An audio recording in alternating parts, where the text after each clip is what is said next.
Vamos a analizar estos datos, además muy de cerca, con Miguel Ángel Temprano, que es economista. ¿Qué tal? Bienvenido a 13 al Mediodía. ¿Qué tal? Muy buenas tardes. Viendo estos datos, doctor, ¿usted cree que es una subida de las pensiones viable para nuestro país?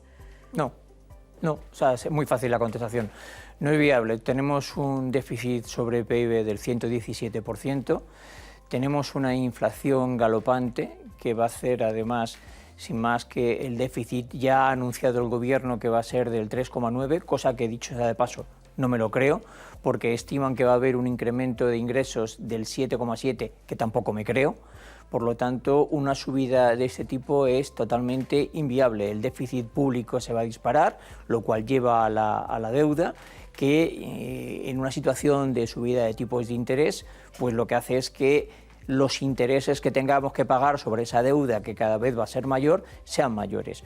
Hoy en día, o mejor dicho, a raíz de los presupuestos que han presentado, casi el 60% de los presupuestos se gastan en pensiones, en paro y en pago de los intereses de la deuda. Es decir, no nos queda más que escasamente un poquito más del 40% para el resto de cosas que son las que nos debe permitir crecer. Por lo tanto, es totalmente inviable. No es viable, no está compensado. Se trata de la mayor inversión, ¿no?, de la historia en pensiones, o de la mayor subida, de ese 8,5% en función de la subida del IPC.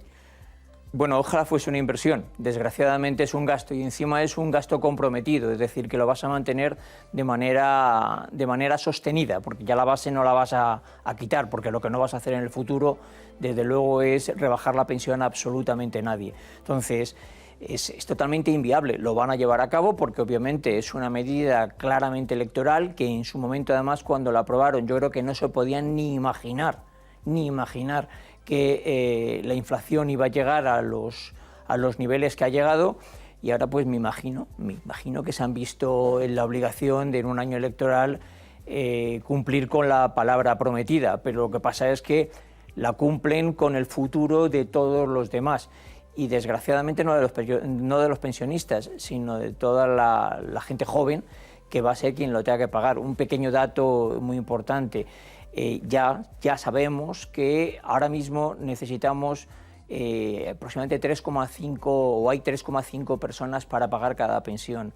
Dentro de escasamente 30 años eso se va a reducir a 1,7.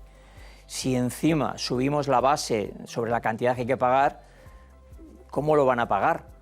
Claro, es totalmente imposible. Hay pensiones, no todo el mundo, que hay pensiones también muy bajas y que igual usted sí que considera que se deben subir, pero claro, es una subida lineal, todo el mundo se le sube la pensión, y pensiones de 2.000 y pico euros. ¿Ve usted que se ha hecho esto de manera justa? Porque a lo mejor solo se tendría que haber subido a las pensiones más bajas. Cualquier cosa que hagas con las pensiones va a ser injusto. Injusto para unos, injusto para otros o injusto para todos. Nunca nadie va a estar de acuerdo. Obviamente aquel que se lo suben el 8,5, pues estará contento, si no mira más allá de su propia pensión. Obviamente hay pensiones muy bajas y pensiones de gente que ha cotizado mucho. Dices, bueno, pues no subo tanto a los que han cotizado más, los que tienen las pensiones más altas, porque la pensión, no nos olvidemos, solamente es el resultado de una serie de años o de toda la vida cotizando unas bases imponibles elevadas. Por lo tanto, el no subir a aquel que ha cotizado más es claramente injusto, y te va a decir, oye, mira, yo es que he cotizado toda mi vida, y el que gana poco dice, es que yo gano muy poco. Bueno, mira, es que el concepto de injusto en sí es injusto, en sí. Entonces, obviamente tendría muchísimo más sentido haber subido un poco más a los que ganan menos, por ejemplo, a las pensiones de viudedad, sí, que en este país son claramente vergonzosas, y haber subido menos a los que más ganan. Pero en cualquier caso, a lo mejor hubiese sido, para la situación de crisis en la que nos encontramos, no haber subido nada a nadie, ni a las pensiones. Quería preguntar cuál era su punto de vista o su posible solución, siendo usted economista. ¿No haber tocado nada? Nada. Es que estamos en un momento coyuntural de inflación muy elevada. Si la inflación fuese a seguir así, per se, nos empobreceríamos. Pero nos empobreceríamos a un nivel de protestas sociales. Y poniendo un ejemplo que todo el mundo va a entender, muy probablemente lo que esté pasando en Irán no sea el velo de las mujeres, sino que llevan con una crisis económica y una inflación desbocada durante décadas. Bueno, pues en España la inflación se terminará controlando de una manera relativamente rápida. Habremos perdido todos poder adquisitivo, pero que lo perdamos todos, pero que el país siga siendo viable.